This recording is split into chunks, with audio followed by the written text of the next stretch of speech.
Hello hello मेरे प्यारे प्यारे दोस्तों, आपका मेरे चैनल में स्वागत है। मेरे चैनल का नाम है रजनीकांत सिन्हा। ये यूट्यूब का चैनल है, यूट्यूब का चैनल है कि नहीं? देख लो, रजनीकांत सिन्हा मेरा नाम हो गया। ये मेरा अकाउंट नंबर है, इसमें तुम्हें सेंड करना है ₹1,00,000, वो एक ही मरतबा में। अच्छा, दूसरा कैनरा बैंक में है। ये ईमेल एड्रेस हो गया हमारा, और ये मेरा मोबाइल नंबर है, यही तो है।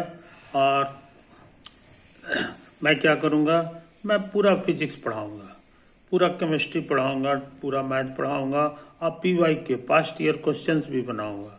और इस तरह IIT JEE एडवांस लेवल तक का तुम्हारा पढ़ाई लोहा हो जाएगा, है कि नहीं? और इसमें जो है कॉन्सेप्ट्स ऑफ फिजिक्स अभी कर रहे हैं, चैप्टर नंबर 3 में 1 कर चुके हैं, 2 का मैथ्स कर चुके हैं, और ये जो है ना 3 है। इसमें ऑब्जेक्टिव 1 पूरा कर चुके हैं, 2 कर चुके हैं, और ये मल्टीपल चॉइस है। इसमें क्वेश्चन नंबर 6 आज शायद करना है, यही तो बात है। तो आ जाए question number 6, chapter number 3, concepts of physics. Concepts of physics कर रहे हैं, ये तो बात है। याद रहे ये मल्टीपल चॉइस है, तो हर चॉइस को केयर करना होगा। अच्छा, बिना लेट किए हुए क्वेश्चन पे आ जाए, है कि नहीं? क्वेश्चन पर आ जाए तो देख ले मेरे यार, 1 मिनट जरा से देख ले कहाँ बुक।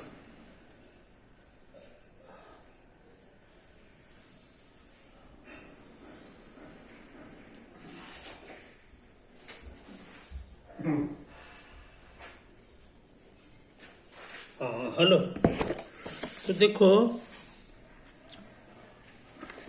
ये वाला क्वेश्चन हम लोग देख लें। 6 कर चुके हैं, अब आज प्रोग्राम है 7 करने का। तो 7 क्या लिखता है इसको पहले समझ लो, इसको पहले समझ लो। यही है 7। Mark the correct statement, magnitude of velocity is equal to speed, है कि नहीं? तो करेक्ट स्टेटमेंट है कि नहीं है, यही पता करना है, कोशिश करते हैं, है कि नहीं?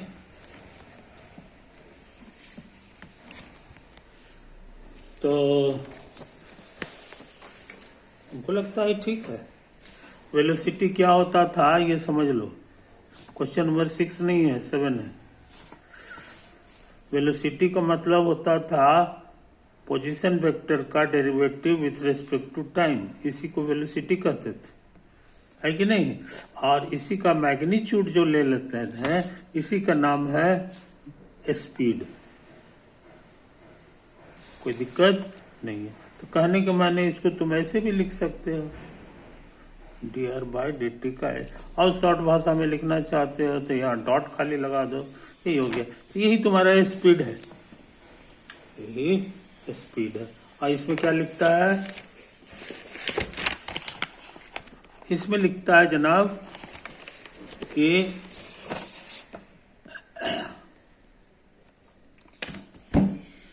इसमें लिखता है कि magnitude of velocity is equal to its speed, है ना? सही तो बात है। तो v का जो है मैग्नीट्यूड है वही ना स्पीड है, इसलिए बिल्कुल सही लिखा है। तो हमको लगता है सही हो गया। ये देखो, वेलोसिटी का जो मैग्नीट्यूड है, मॉड माने मैग्नीट्यूड, यही तो स्पीड होता है ना? इसीलिए हमको लगता है सही है। क्वेश्चन नंबर 7 का ए सही है। अच्छा, 7 का बी का क्या हाल है, 7 का सी का क्या हाल है, और 7 का डी का क्या हाल है? चारों पता लगाना है, एक पता लगा लिए। अच्छा, अब तुम कहोगे बी क्या लिखा होगा? बी क्या लिखा हुआ है इसको समझ लो। Magnitude of average velocity in a given interval is equal to average speed of in that instant। समझे कि नहीं? तो एवरेज वेलोसिटी का मैग्नीट्यूड पहले निकालना है।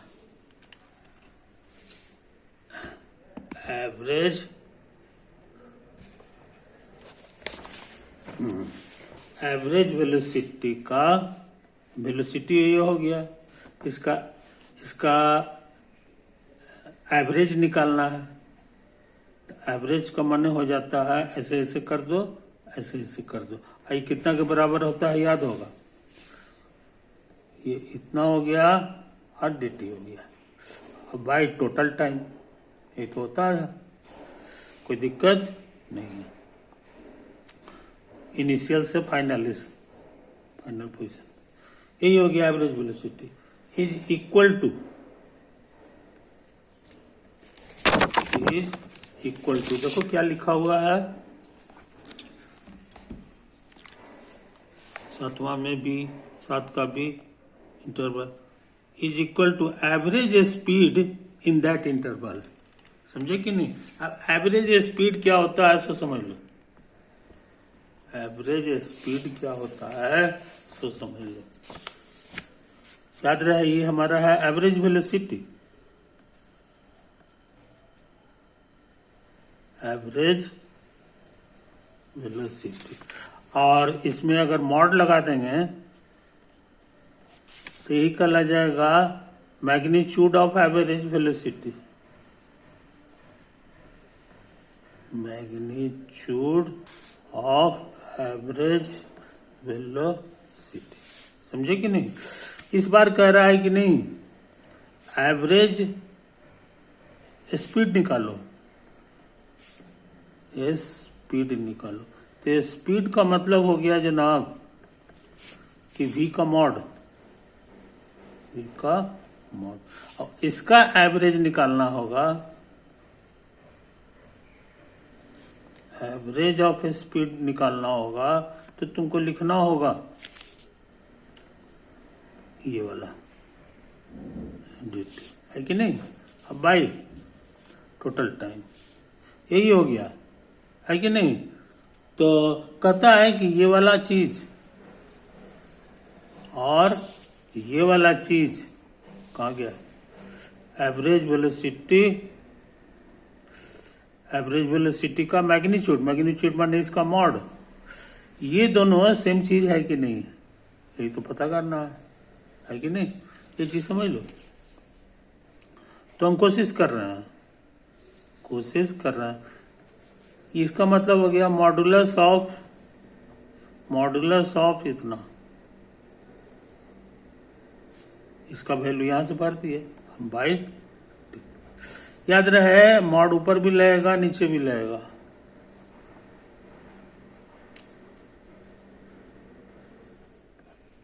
और टी में भी लगेगा, मगर टी टोटल टाइम है, ये पॉजिटिव होता है, इसीलिए ये टी ही रह गया और ये तुम्हारा ऐसे हो गया।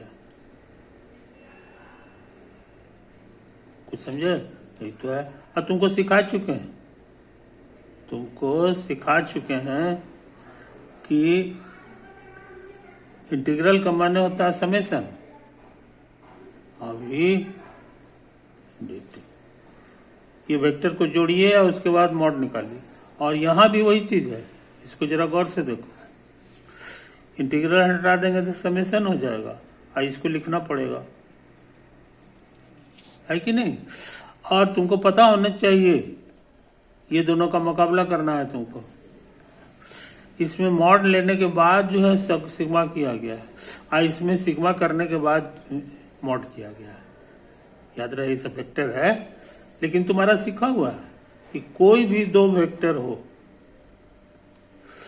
इसको जोड़ने के बाद आया हम मॉड निकालो, आया हम मॉड निकालने के बाद जोड़ो। टुकड़े टुकड़े वाला जो मॉड होता है ये वाला ज्यादा बड़ा होता है कि नहीं? बराबर कभी कभी होता है, लेकिन हमेशा जो है ऐसे ही होता है। अब उस हिसाब से समझ लो कि ये वाला तुम्हारा जो है ना जोड़ने के बाद मॉड लिया गया है और इसमें बार बार लिया गया, इसीलिए मेरे हिसाब से ये दोनों में ये लार्जर है कि नहीं? ये देखो इस टाइप का है तो ये बड़ा है। एवरेज स्पीड जो होता है वो बड़ा या बराबर होता है एवरेज वेलोसिटी के मॉड के, है कि नहीं? यही हम लोग सीखे हैं। अच्छा, अब इसमें देखो क्या कह रहा है इसका वर्ड्स।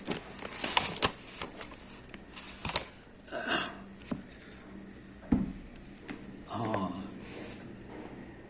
लिखा हुआ है मैग्नीट्यूड ऑफ एवरेज वेलोसिटी, हाँ, इज इक्वल टू नहीं होता है आमतौर से, ये जो है ये वाला जो है बड़ा या बराबर हो जाता है कि नहीं? इसका मतलब होता है एवरेज वेलोसिटी जो होता है ये बराबर नहीं होता है, आमतौर से ये बड़ा हो जाता है कि नहीं? तो ये चीज समझ लो मेरे यार, इसीलिए हमको लगता है ये गलत हो गया है। इस क्वेश्चन का 7 का भी जो है ये गलत हो गया है ना? कारण क्या हुआ ये हम समझा दिए, है ना? इसी का नाम है triangle inequality. Triangle in equality, ये ज्योमेट्री में ऐसा कहते हैं हम लोग, इक्वलिटी। और वेक्टर्स, कोई भी वेक्टर रहेगा तो ये नियम कभी फेल नहीं करता है। अच्छा, अब देखो कहानी।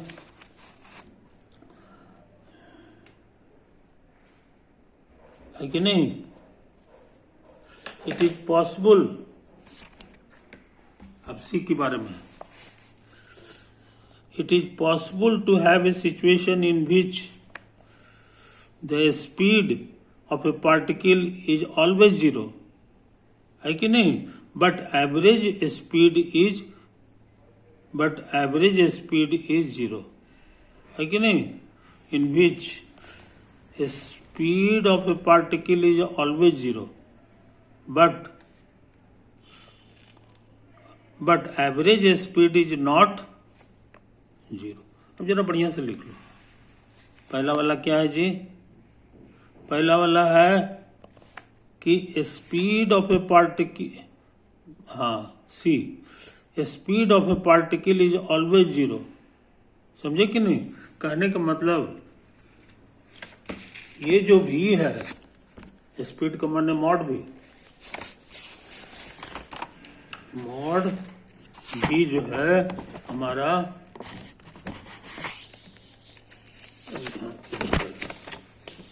हम सी पार्ट की बात कर रहे हैं ना, तो हम इसको लिख लेते हैं साफ सुथरा। It is possible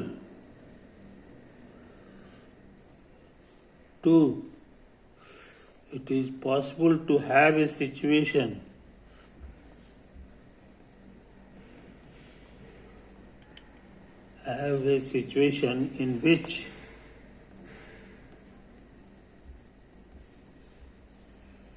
in which the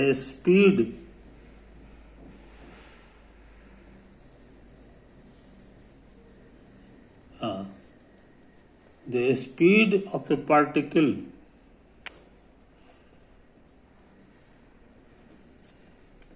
is always zero,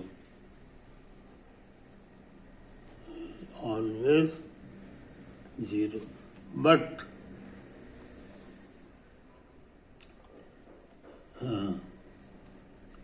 average velocity नहीं, average speed is not zero, है कि नहीं? ये चीज तो कोशिश करते हैं।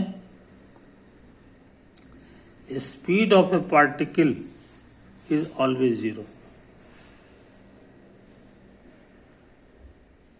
अच्छा, इसका क्या मतलब होता है याद होगा?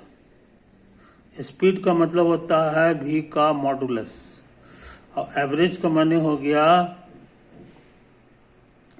एवरेज का मतलब हो गया ये वाला बाय टोटल टाइम, यही हो गया एवरेज स्पीड। और ये हमारा जीरो नहीं है। कहने का मतलब कि ये जो हमारा चीज है ये जीरो नहीं है। टी को उधर भेज दो, टोटल टाइम है, खत्म हो गया, ये है। और दूसरी तरफ क्या है कि स्पीड इज ऑलवेज जीरो, और यहाँ गिवन है कि स्पीड जो है हमेशा जीरो है कि नहीं। अब इसको गौर से देखो, ये जीरो हो गया तो इसका एंटी डेरिवेटिव जो होगा है कि नहीं, ये हो जाएगा इंटीग्रल जीरो dt, जीरो से गुना करोगे जीरो होगा। और यहाँ कहता है नहीं ये जीरो नहीं है, ये जीरो, तो हम ये यहाँ पा रहे हैं कि ये सच में जीरो आता है,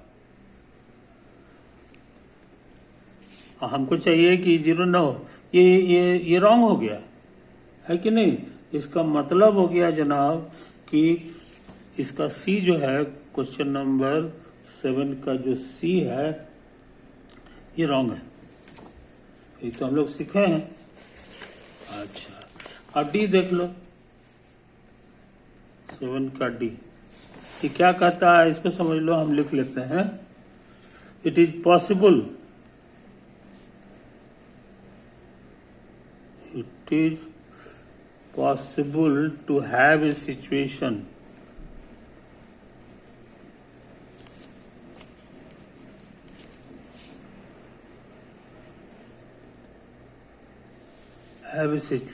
in which the speed of the particle is never zero. The speed of the particle is never zero, but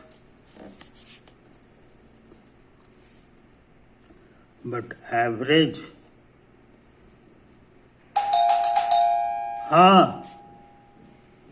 average speed is zero. अच्छा,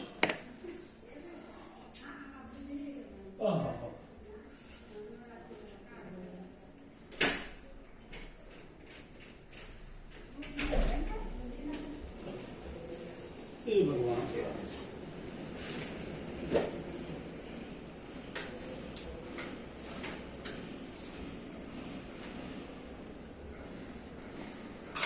और तो कहता है कि ऐसा हो सकता है कि नहीं कि स्पीड जो है वो जीरो नहीं है, लेकिन एवरेज स्पीड जो है जीरो है, समझे कि नहीं। तो इसको जरा सा देख लो गौर से, एवरेज स्पीड जो होता था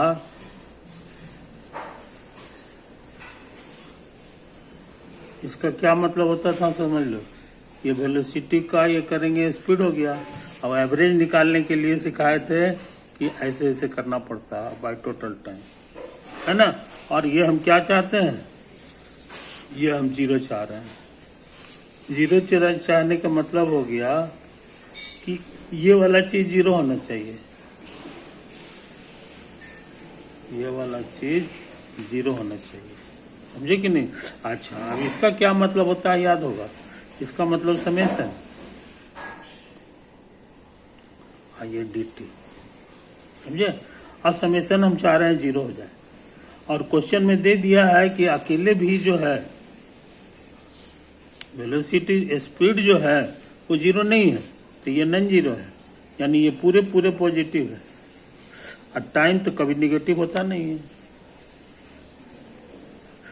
तो गुना करेंगे तो ये पॉजिटिव हो गया है, पॉजिटिव, और सिग्मा माने जोड़िए, तो इस तरह का पॉजिटिव चीज जोड़ेंगे तो हमको पॉजिटिव मिलेगा, ये पॉजिटिव मिलेगा। ये जीरो कभी हो ही नहीं सकता है, और यहाँ क्या लिखा है, ये जीरो है, इसीलिए इम्पॉसिबल हो गया है।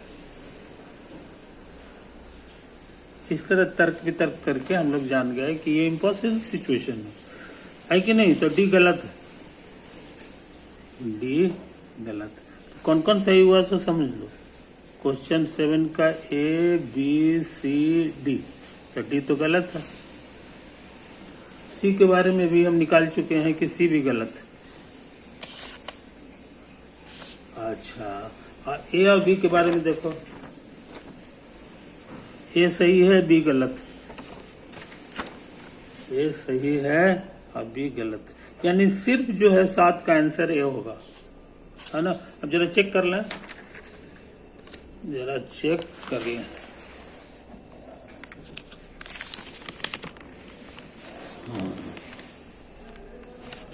सात का आंसर, क्या बात है ना, 7 का आंसर है, इसलिए सही हम लोग आंसर खोज लिए है कि नहीं। तो ये बहुत खतरनाक काम किए हैं मेरे यार, टाइम ज़्यादा हो गया है। ऐसा करें, इसको ऑफ कर दें, ओवर।